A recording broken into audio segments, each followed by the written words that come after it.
National health mission के तहत भर्ती किए गए उन लोगों के साथ हुई शीर काइंड ऑफ इनजस्टिस बड़ी जाति से, जो भारतीय जनता पार्टी के कार्यालय के बाहर पेश आया।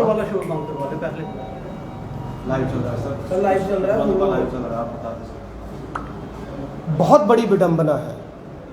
जब तक भारतीय जनता पार्टी सत्ता में नहीं थी तब तक इनकी बातें, इनके दिलासे, आम जन तक इनकी पहुंच जिस तरीके से रखी जाती रही है, उसमें और आज की वास्तविक स्थिति में जमीन आसमान का नहीं बल्कि मैं कहूँगा आकाश पताल का अंतर है। गुर्बत में डूबा मुफलसी का मारा हर वो शख्स हमेशा कोशिश करता है सत्तासीनों के पास जाने की।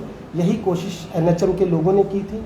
उन्हें एक उम्मीद थी कि अगर वो भारतीय जनता पार्टी के मुख्य कार्यालय के समक्ष धरना प्रदर्शन करेंगे, अपना विरोध जिताएंगे या उन नेताओं को मिलने की कोशिश करेंगे जिन्होंने पहले ही उनसे बड़े बड़े वादे किए हैं, तो शायद उनकी सुनवाई हो सके। लेकिन अफसोस है, खेदजनक है, दुखद है, पीड़ादायक है कि उस लाठीचार्ज में जब वो लाठियां भांजी गई एनएचएम के उन अस्थायी कर्मचारियों में, तो उनमें महिलाएं भी शामिल थी। मैं आप सबके माध्यम से बताना चाहता हूं कि आज जम्मू कश्मीर की सबसे बड़ी समस्या अगर हम देखें सरकारी इदारों में, तो उन लोगों की है जो या तो बीती कई सरकारों के दौरान, उनके कार्यकाल के दौरान कंट्रेक्चुअल, नीड बेसिस या हम कहें डेली बेसिस भर्ती हुए। इनकी तादाद करीब 1.5 लाख बैठती है। आम आदमी पार्टी का किरदार देश भर में राष्ट्रीय स्तर पर कैसा रहा, इसे किसी भूमिका की जरूरत नहीं है। आप सब ने ये देखा है, जनमानस ने ये देखा है कि पंजाब में सरकार बनने के बाद महज 1 महीने के अंदर 27,000 नई भर्तियां की गई।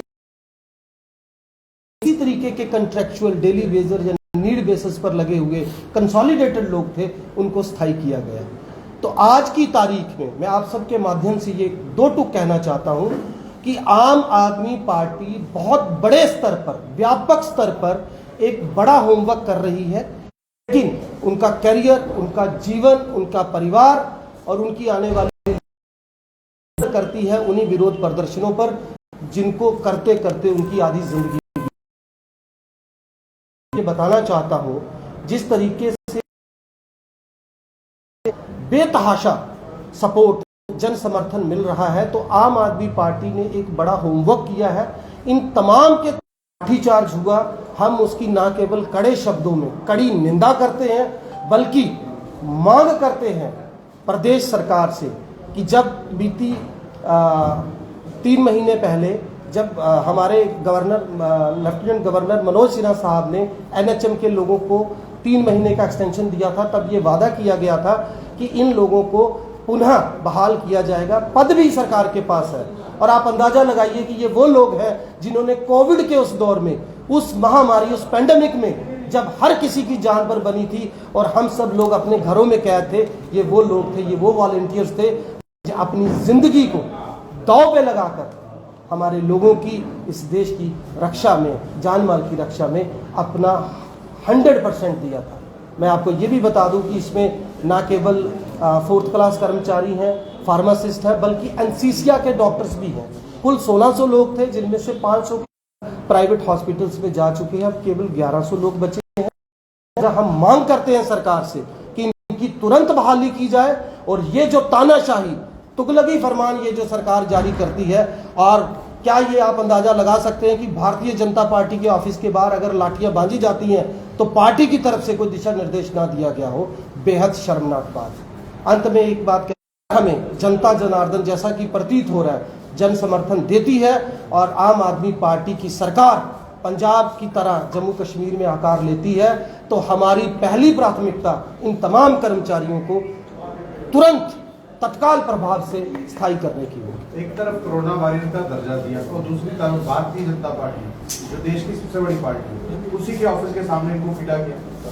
क्या लग क्या रहा है कि इन बच्चों को घुमाया जा रहा है? लेफ्टिनेंट गवर्नर ने वक्त दिया था 3 महीने का, वो 3 महीने तो निकल चुके हैं। देखिए, ये मैंने पहले कहा, बहुत बड़ी विडंबना है। हमें समझना होगा भारतीय जनता पार्टी की सबसे बड़ी जो हम कहें इनका जो दोगला चेहरा है, वो इससे जुड़ा है कि जब सरकार कोई अच्छा काम करती है तो उसका सीधा श्रेय लेने से ये बाज नहीं आते और जब कोई इस तरीके के हालात बनते हैं तो ये सारे का सारा मुलम्मा मढ़ दिया जाता है प्रदेश सरकार के ऊपर, जो बेहद शर्मनाक है।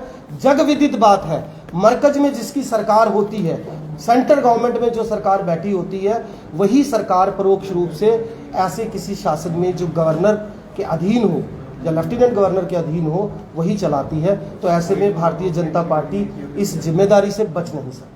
सर, कल जब ये सारा प्रोटेस्ट हुआ और लोगों को गिरफ्तार किया गया तो उसमें महिलाएं भी शामिल थी, पर लेकिन रूल्स के अनुसार जब महिलाओं को अरेस्ट किया जाता है तो उस हिसाब से सिर्फ और सिर्फ एक महिला पुलिस अधिकारी ही एक महिला को अरेस्ट कर सकती है। आपको नहीं लगता कि इन लोगों ने ये खुद रूल तोड़ दिया है? देखिए, बेहद शर्मनाक है, मैंने पहले बोला, लेकिन आप मुझे बताइए कि क्या ये पहली दफा हुआ है? ऐसी आपको सैकड़ों मिसालें मिल जाएंगी। जब विधानसभा लगा करती थी तब भी यही हालात थे, आज भी यही हालात है। महिलाओं की अस्मिता या उनके आत्मसम्मान की जब बात आती है उसे तो आप एक सिरे रख के दरकिनार कर दीजिए।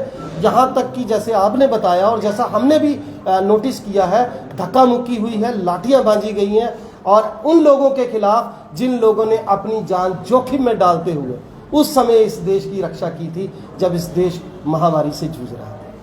सर, उसमें महिला जो थी, वो एनएचएम की जो महिला थी, उसको जो बड़े पद के जो पुलिस अधिकारी थे वो आगे से जाकर पीट कर पकड़ रहे थे।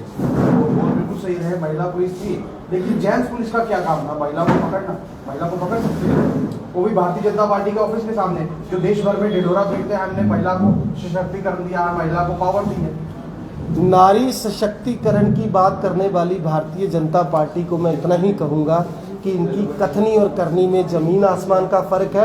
आप सभी मीडिया बंधुओं के माध्यम से पूरे प्रदेश ने देखा है कि कल किस तरीके से इन्होंने जाति की है। और मैं आपको ये भी बता दूं कि ये सिर्फ हमारे दुर्भाग्यवश एनएचएम के ही लोग नहीं थे, बल्कि वो तमाम लोग भी इसमें शुमार हैं, वो बच्चे भी शुमार हैं जो भर्ती होने के बाद भी विरोध प्रदर्शन कर रहे हैं और सरकार की लापरवाही। सर, क्या आपको नहीं लगता कि आपको लोगों को पर्सनली मिलने के लिए जाना चाहिए? सस्पेंड करना चाहिए, निश्चित तौर पर करना चाहिए, लेकिन सवाल है करे कौन? सवाल ये है करे कौन? जिस तरीके से इनका, आपको मैं बता दूं यहाँ पे एक और बात, आज से 4 दिन पहले एक ऐसा ही विरोध प्रदर्शन भारतीय जनता पार्टी के कार्यालय के बाहर होता है। बड़े प्रेम से वो लोग बड़े मनोरंजक भाव से गीत गाते हुए अपना विरोध जताते हैं, तब रविंदर रैना साहब वहां जाके ठुमके लगाने से बाज नहीं आते। और आज जब उनको, बीते दिन जब उनको मिलने के लिए लोग प्रयास कर रहे थे तो ये आदेश अंदर से जारी किया गया। मेरी एनएचएम के कम से कम 10 लोगों से बात हुई है जो लोग इस पूरे विरोध प्रदर्शन को लीड कर रहे हैं। उनका सीधा आरोप है कि ये भारतीय जनता पार्टी के इशारे पर हुआ है और हम इसकी पुरजोर लफ्ज